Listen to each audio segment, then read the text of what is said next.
kita kepada materi yang terakhir ya, hukum acara terkait tata usaha negara. Materinya terkait dengan perluasan ya dan pengembangan objek dan subjek sengketa tata usaha negara. Perluasan, bagaimana objek pada prinsipnya objek tata usaha negara itu kan surat keputusan yang dikeluarkan oleh pejabat tata usaha negara, jadi yang merugikan masyarakat kan, tapi sifatnya itu individual, konkret dan final, ya kan? Tapi diperluas dengan adanya Undang-Undang Nomor 30 Tahun 2014 tentang administrasi pemerintahan. Akan tetapi di Undang-Undang Nomor 5 Tahun 86 dan perubahannya Undang-Undang Nomor 9 ya Tahun 2004 dan direvisi lagi dengan Undang-Undang Nomor 51 tentang PTUN kan, belum mengatur tentang perluasan kewenangan PTUN, hanya diatur dengan Undang-Undang Administrasi Pemerintahan. Itu diatur di pasal 148 ya dan pasal 87 seperti itu. Seperti Anda sudah sampaikan materinya kan? Sudah ada materinya? Seperti di sini diuraikan ya, perluasan dan pengembangan objek sengketa tun. Objek sengketa tun tertulis dan tidak tertulis, ya kan? Objek sengketa tun pada saat ini hanya terbatas pada keputusan atau penetapan tertulis. Sekarang ini kan, basic ini dalam arti sempit itu yang diatur di Undang-Undang Nomor 5 Tahun 6 dan perubahan itu. Ini perlu diperluas sehingga mencakup baik keputusan tertulis maupun keputusan tidak tertulis. Hal ini didasarkan alasan sebagai berikut. Bahwa dalam praktek yang sering terjadi justru keputusan-keputusan atau tindakan-tindakan badan atau pejabat pemerintahan yang tidak tertulis. Jadi sering juga tindakan penyelenggaraan tidak tertulis. Apalagi sejak beroperasinya Pengadilan Tata Usaha Negara pada tahun 1991 muncul adanya fenomena keputusan-keputusan badan atau pejabat tun yang seharusnya dibuat secara tertulis tetapi tidak dibuat secara tertulis dengan maksud untuk menghindari gugatan PTUN. Jadi ada semacam strategi pejabat supaya tidak digugat kan. Dibuatlah surat ini, dibuatlah keputusan-keputusan ini tidak tertulis, ya kan? Karena kalau tertulis pasti nanti ada dampak hukumnya, bisa digugat oleh orang yang dirugikan dengan keputusan tersebut. Yang kedua, objek sengketa tindakan faktual. Nah, tindakan faktual ini dulunya di Undang-Undang Nomor 5 ya Tahun 86 dan perubahannya itu tidak diatur. Yang ada surat keputusan yang sifatnya individual, konkret dan final. Nah, tetapi di Undang-Undang Nomor 30 tadi Tahun 2012, nah diperluas. Nah ini objek sengketa tindakan faktual, sehingga perlu diakomodir dan dirumuskan sebagai objek sengketa tun di dalam pasal 1 angka 8 ya Undang-Undang Nomor 30 Tahun 2012 tentang administrasi pemerintahan diintroduksi istilah perbuatan faktual. Apa itu perbuatan faktual? Yang menyatakan tindakan administrasi pemerintahan yang selanjutnya disebut tindakan adalah perbuatan pejabat pemerintahan atau penyelenggara negara lainnya untuk melakukan dan atau tidak melakukan perbuatan konkret dalam rangka penyelenggara pemerintahan. Contohnya ya, umpamanya gubernur DKI kemarin saya gugatan itu DKI tidak membayar ganti rugi kepada warga masyarakat tanahnya dibuat jalan, digugat ke PTUN. Sudah sidang persiapan sampai pembuktian semua, ya kan? Akan tetapi ternyata ini dia masalahnya, gugatan itu sudah daluarsa. Itu bedanya dengan gugatan perbuatan melawan hukum yang ada di perdata dengan PTUN kan. Kalau perdata kan tidak ada batasannya, ya kan? Besok hari kiamat masih bisa diberi hari ini kan, ya kan? Kalau untuk perdata kan, atau kalau dalam arti perdata ada sih 30 tahun kan, 30 tahun. Nah, itu ungkapan yang apa namanya itu karena waktu lamanya ya bisa digugatkan kalau perdata kan. Tapi kalau tindakan faktual penyelenggara negara, walaupun namanya konservatif, opermidas ya kan, apa artinya perbuatan melawan hukum? Diajukan ke PTUN ada batas waktunya 90 hari setelah diketahui adanya kerugian tersebut, adanya perbuatan tersebut kan 90 hari. Habis itu kalau tidak ada gugatan dianggap sudah menerima tindakan faktual penyelenggara tersebut. Seperti itu. Itu bedanya penrekmatif overhead yang ada di pengadilan perdata dengan pengadilan tata usaha negara. Tapi tindakan faktual ini tidak bisa lagi dibuat ke perdata. Permasalahan di situ. Karena kewenangan mereka kan dengan adanya Undang-Undang 30 tahun 2012 tentang API, Administrasi Pemerintahan. Itu di pasal 1 angka 8 dan pasal 87. Ini dia pasal 87 yang kita bacakan kan. Isi daripada pasal 87 ini sangat jelas di sini. Dengan berlakunya undang-undang ini, maksudnya Undang-Undang 30 tahun 2012 ya, pasal 87, keputusan tun atau tata negara sebagaimana dimaksud dalam Undang-Undang Nomor 5 tahun 86 tentang peranan tata negara telah diubah dengan Undang-Undang Nomor 9 tahun 2004 dan diubah lagi dengan Undang-Undang Nomor 1 tahun 2009. Harus dimaknai sebagai satu A, B, C, D, E, F. Berapa poin itu? 2, 4, 6. 6 poinnya. 2, 4, 6 poin. Dan pertama, penetapan tertulis yang juga mencakup tindakan faktual. Ada tindakan faktualnya kan? Kalau dulunya tidak ada tindakan faktual. Tapi dengan adanya Undang-Undang 30 pasal 87 ini ada tindakan faktual perluasannya kan? Yang kedua atau B, keputusan barang atau pejabat tun di lingkungan eksekutif, legislatif, yudikatif dan penyelenggara lainnya. Kalau dulunya keputusan yang dikeluarkan penyelenggara negara itu hanya sampai di keputusan eksekutif saja, presiden sampai ke kepala desa kan, atau lurah, seperti itu.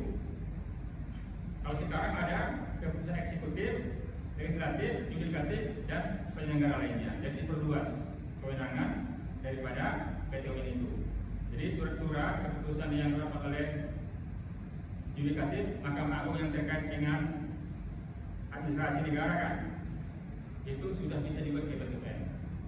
Legislatif juga, Sekretariat DPR RI memastikan melalui surat kepada seseorang anggota DPR yang terkait administrasi bisa juga ke BTUN. Apalagi eksekutif ya, presiden bisa digugat ya sampai kepada bawahan jajarannya di bawah. Pada desa rendah ya, seperti itu. Dan penyelenggara lainnya, ada penyelenggara namanya kampus ya, rektor memberhentikan mahasiswa kan, bisa kan diajukan buat tiba-tiba kan, bisa. Terus berdasarkan ketentuan perundang-undangan dan azas-azas pemerintahan yang baik. Berdasarkan ketentuan perundang-undangan dan azas pemerintahan yang AUB. Bersifat final dan arti lebih luas. Nah, di sini bahasanya bersifat final dan arti yang lebih luas ya. Kalau dulu bahasanya konkret, individual dan final. Kalau di sini di pasal 87 ini diperluas lagi maknanya bersifat final dalam arti yang lebih luas. Terus keputusan yang berpotensi menimbulkan akibat hukum. Jadi keputusan dari penyelenggara negara itu menimbulkan akibat hukum ya, dan atau keputusan yang berlaku bagi warga masyarakat, seperti itu. Itulah 6 poin ya, perubahan objek daripada kewenangan PTUN diatur di pasal 87 Undang-Undang 30 tahun 2014 contoh pasal 1 angka 8 ya. Di sini juga ada objek sengketa ekstern dan intern ya. Objek sengketa itu pada saat ini hanya menyangkut objek sengketa ekstern. Ekstern itu artinya sengketa antara badan pejabat tun dengan warga masyarakat ya. Dan tidak mencakup objek sengketa intern ya, sengketa antara sama badan atau pejabat tun. Oleh karena itu perlu diperluas mencakup baik objek sengketa ekstern maupun ekstern intern. Terus yang keempat ini, poin yang keempat, objek sengketa kebutuhan dan selain badan tun yang melaksanakan urusan pemerintahan ya. Objek sengketa keputusan tun dari selain badan tun yang melaksanakan urusan pemerintahan. Ini menurut Nurharto ya, perlu diperluas juga. Nanti dibaca buku Nurharto itu halaman 9. Tentang kriteria tergugat atau badan pejabat tun, yaitu apa saja dan siapa saja yang berdasarkan peraturan undang-undangan yang berlaku pada suatu saat melaksanakan urusan pemerintahan, maka objek sengketa tun adalah meliputi semua keputusan yang diterbitkan oleh dia. Menurut Nurharto ini diperluas ya, ahlinya. Instansi resmi pemerintah yang berada di bawah presiden sebagai pemegang kekuasaan eksekutif tertinggi. Jadi instansi yang di bawah presiden bisa dibuat ke PTUN. Yang kedua, instansi yang kekuasaan negara atau di luar eksekutif ya, yang berdasarkan peraturan perundang-undangan yang melaksanakan suatu urusan pemerintahan. Terus badan-badan hukum perdata, badan usaha negara, badan usaha daerah yang diberikan oleh pemerintah untuk melaksanakan tugas-tugas pemerintahan. seperti perum, kerja, persero. Kita belajar itu kan di hukum bisnis kan, hukum perdata kan, apa itu perum, apa itu kerja, apa itu persero kan. Terus instansi yang merupakan kerjasama antara pihak pemerintah dengan pihak swasta yang melakukan tugas-tugas pemerintahan. Itu menurut Jakarta bisnis dapat juga dibuat ke PTN. Yang kelima, lembaga hukum swasta yang melaksanakan tugas-tugas pemerintahan. Ya, objek yang dapat digugat ya PTN-nya itu ada menurut undang-undang, ada menurut para ahli kan, mestinya yang itu diperluas seperti itu. Tapi kalau tindakan faktual sudah ada undang-undangnya. Tindakan faktual penyelenggara negara dan dirujuk tadi kan. Kalau dulunya kan perdata kan, PPN. Kalau sekarang kalau pejabat atau penyelenggara melakukannya dapat dibuat ke PTUN dengan menermatik overhead ya, perbuatan yang melanggar hukum istilahnya. Kalau di perdata PMH namanya. Masuk kita kepada masalah subjek sengketa tun. Nah, ini juga ada perluasan ya. Kriteria penggugat. Jika mengacu kepada doktrin tentang kriteria subjek sengketa tun dalam arti luas, sebagaimana diungkapkan dan dianut oleh para ahli yang intinya kompetensi peradilan administrasi adalah meliputi baik sengketa yang bersifat ekstern maupun intern.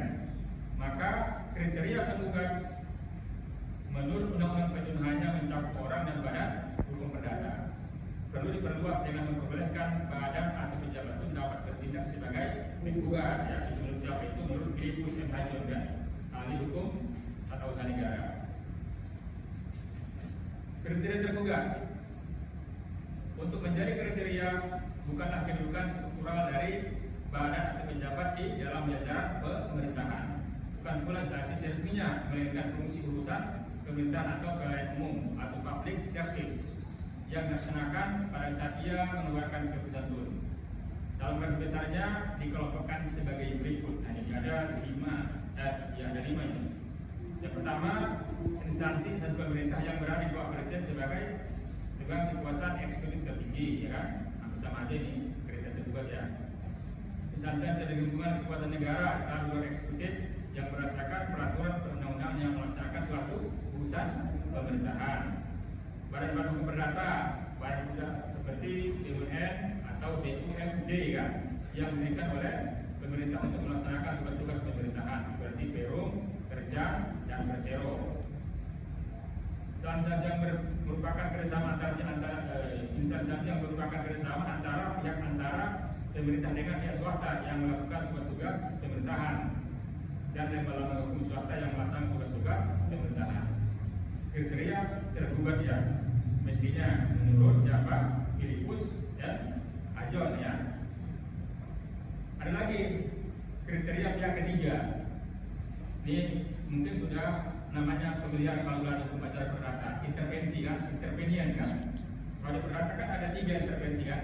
Apa itu intervensi? Tusenkom kan, fogging dan benchmarking kan. Nah, seperti itu.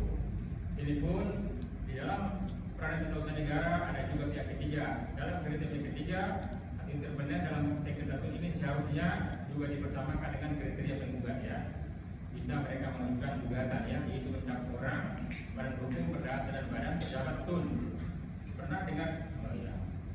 Pihak ketiga mengajukan gugatan intervensi. Pernah kan dengar itu kan? Jadi sebenarnya bisa mereka berpihak kepada penggugat, ya kan? Bisa juga untuk kepentingan diri sendiri kan. Tapi kalau namanya perit suara itu kalau di perdata ditarik oleh si tergugat. Tapi kalau Tusenkom posisinya intervensinya posisi sebagai Tusenkom berarti berdiri sendiri dia kan untuk kepentingan dirinya sendiri. Tapi kalau fogging bisa ditarik oleh penggugat, bisa ditarik oleh si tergugat. Itulah kalau di hukum acara perdata dan bisa ditarik di hukum acara peradilan tata usaha negara.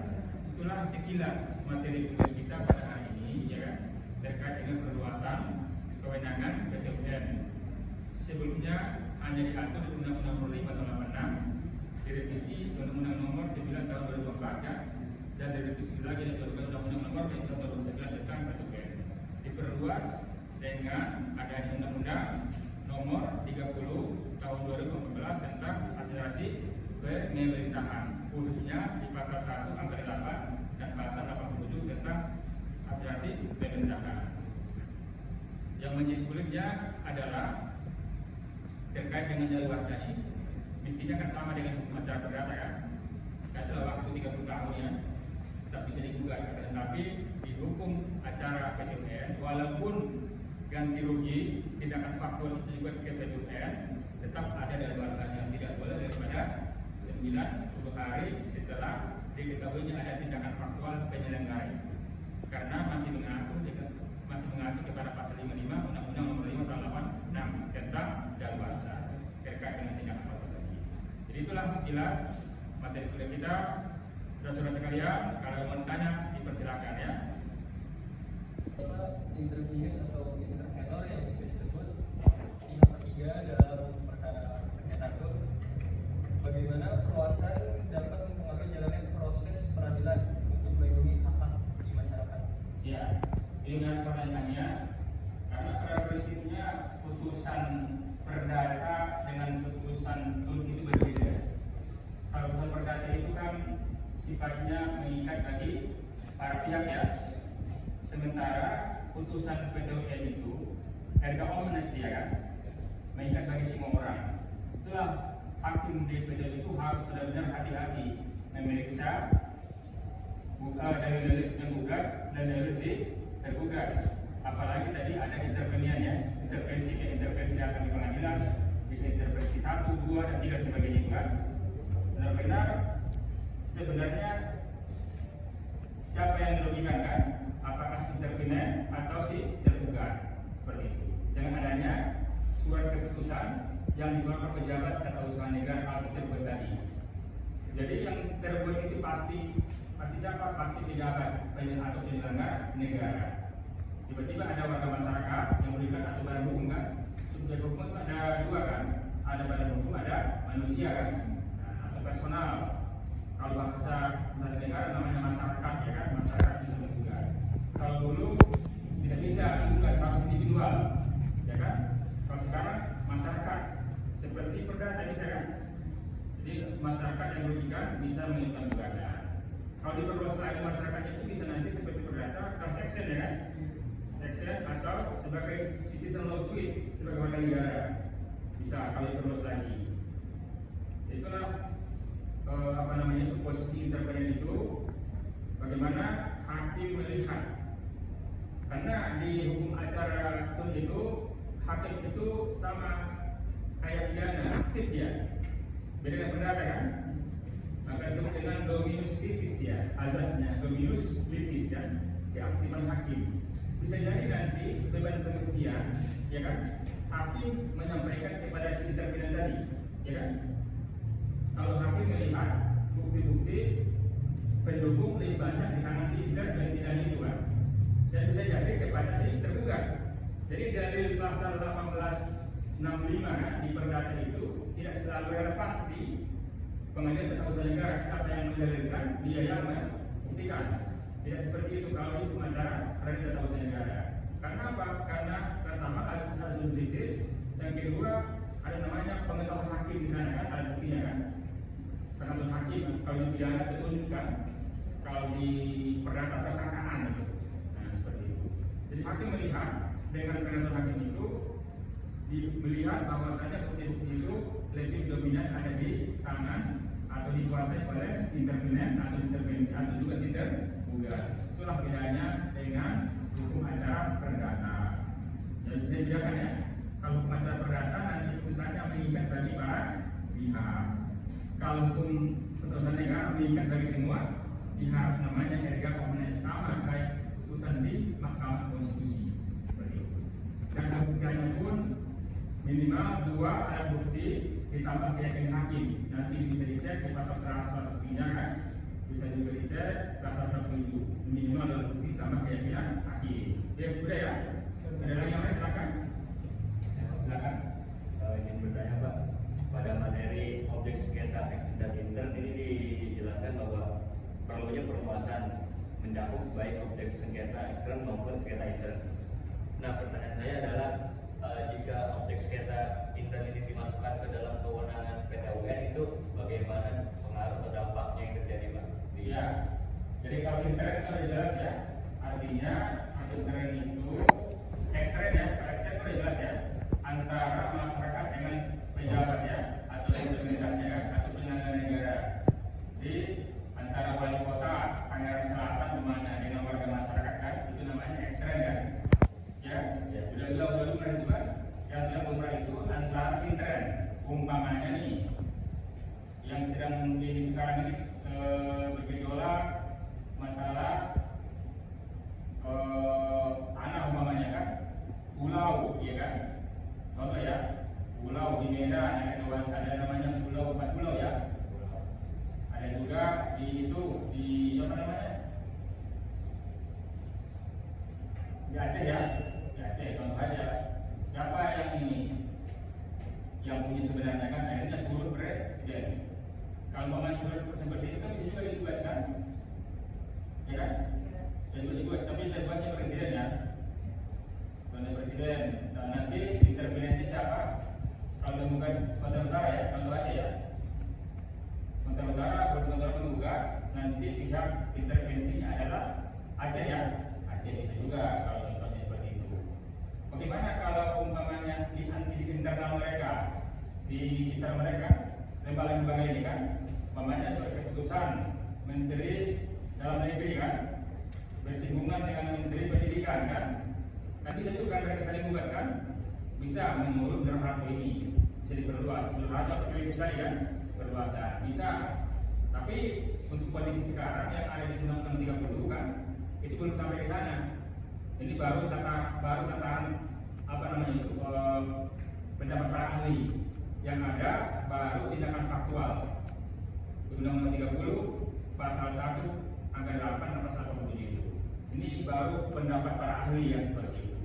Karena kalau intern mereka saling buat juga kan, berduga. Tapi kalau bentuknya surat keputusan ya kan, di eksternal atau tindakan faktual sekarang sudah terjadi, itu sudah saya lakukan tindakan faktual sudah pernah saya lakukan membuat gubernur.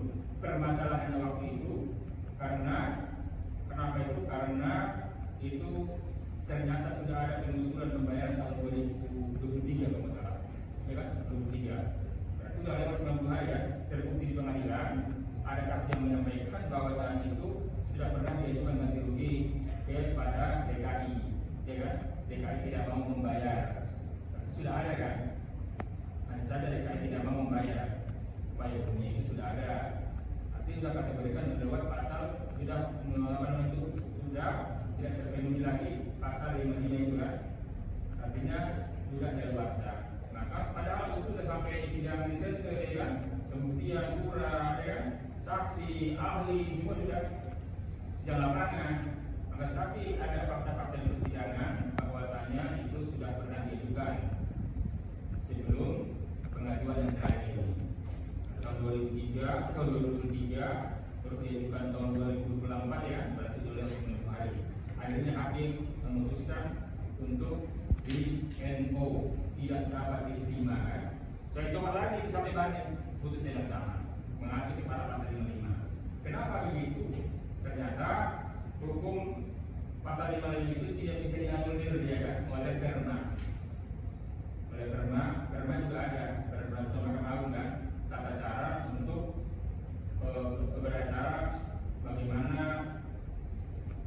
terkait dengan tindakan faktual, menggugat tindakan faktual penyelenggara di penyelenggara negara. Karena di Undang-Undang PTW kan dia diatur secara rinci kan, maka diatur di Perma. Seperti itu.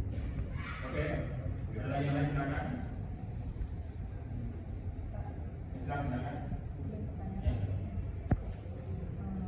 Bagaimana peraturan perundang-undangan baru telah mengakomodasi perubahan-perubahan dalam objek dan subjek sengketa tun serta dampaknya terhadap akses keadilan bagi masyarakat. Ya, dengan perubahan ini sebenarnya masyarakat merasa diberi kesempatan mengajukan hak-haknya kan, atau memperjuangkan hak-haknya. Seperti tadi, kalau umpamanya nih ada pemerintah setempat mengambil tanah masyarakat PTU, ganti ruginya pun tanpa batas, ya kan? Diatur di Perma sama SEMA seperti itu. Ya begitu ya. Ada lagi yang silakan. Silakan. Tolong menjelaskan bagaimana putusan TUN yang berasal dari badan atau lembaga di luar instansi pemerintah pusat, misalnya BUMN, BUMD, atau kerjasama pemerintah swasta, dapat menjadi objek sengketa TUN, dan berikan contoh kasus hipotetik dan tolong uraikan dasar hukumnya, Pak. Ya. Jadi kalau objek sengketa umpamanya swasta kan, PT kan. Kalau PT itu tidak bisa dibawa ke PT UN karena swasta ya. Karena swasta itu kan ada direktur di situ. Direktur itu digaji oleh owner ya. Rapat pemegang sahamnya, pemilik perusahaan ya kan. Ada PT itu kan ada yang menjalankan PT itu ada direktur ya kan. Baik litigasi maupun non litigasi. Jadi kalau ada permasalahan perusahaan atau perseroan itu tidak bisa dibawa ke pengadilan atau usaha negara, tetap dibawa ke mana? Ke pengadilan negeri. Bisa wan prestasi, biasa perbuatan melawan hukum. Nah, perlu digarisbawahi bahwasanya objek daripada kewenangan betul itu yang pertama tadi surat keputusan ya, dikeluarkan oleh pejabat tata usaha negara, ya kan? Pejabat tata usaha negara. Terus apalagi tindakan faktual penyelenggara negara. Dua itu ya yang diteruskan tindakan faktual. Namanya kalau barang usaha milik negara, kalau sifatnya keputusan atau tindakan faktual bisa dibuat ke PT UN. Tapi kalau sifatnya perjanjian, ya kan, tetap dibawa ke mana? Makanya barang usaha milik negara nih berbisnis dengan PT swasta kan, perseroan kan, buat kontrak mereka. Yang satu tidak menjalankan kontraknya kan, walaupun barang usaha negara kan, bisa dibuat kan? Dibuat kemana? Ke PTN atau ke PN? Ke PN kan? Karena substansinya one prestasi, bukan surat keputusan ya, bukan tindakan faktual. Karena berawal dari pasal berapa itu? Pasal 123 berapa itu? Tentang one prestasi?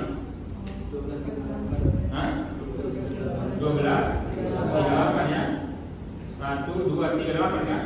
1238 1238. Nah, jadi mengacu ke sana. Jadi yang dimaksud daripada objek betul itu adalah surat keputusan ya, yang dibawa pejabat pemerintahan atau tindakan penyelenggara negara. Contohnya Presiden memandikan mengeluarkan satu keputusan, ya. Contoh apa kira-kira yang merugikan masyarakat? Atau mengeluarkan yang paling gampang wali kota ya.